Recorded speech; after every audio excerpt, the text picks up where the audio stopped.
Kwa hiyo mimi nimekuja kama mzazi kuwaomba wazazi wenzangu kwamba watoto hao ambao wanaokwenda kufanya vurugu mtaani ni watoto wetu, na sisi wazazi tunawajua ni watoto wetu. Tunakula nao, tunaishi nao, tunalala nao katika majumba yetu, wanatoka kwenda kufanya shughuli zao na kurudi. Kwa hiyo ni watoto wetu, tumewalea wenyewe, tumewazaa wenyewe, tabia zao tunazijua kwa sababu tumewazaa wakiwa kwa watoto wadogo, wananyonyeshwa mpaka wamefika umri wa kwenda kuanza kufanya shughuli zao. Kwa ni watoto ambao tunawajua.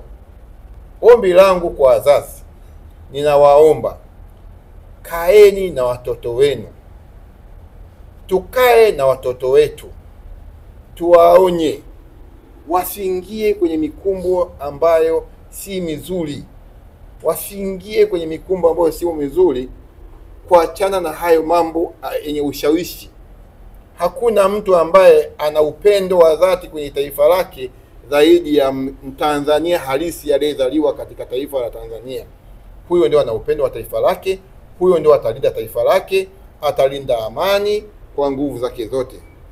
Tumeona kuna baadhi ya vijana wanashare kwenye mitandao kwa mataifa mengine kama vile mataifa ya Kenya, na kuna watu wengineo ambao wako mataifa ya nje huko, yakiendelea ushawishi, yakiunganisha picha mbalimbali, yakiesha ushawishi kutaka kutuvurugia amani yetu tuliokuwa nayo, amani yetu tulioachiwa na wasisi wetu, waasisi wa taifa letu, mababu zetu, wazee wetu. Ninawaomba jamani, wazazi wenzangu, waonyeni vijana wenu, waonyeni watoto wetu wasiingie kwenye mikumbo hii ya kwenda kuvuruga amani tuliokuwa nayo.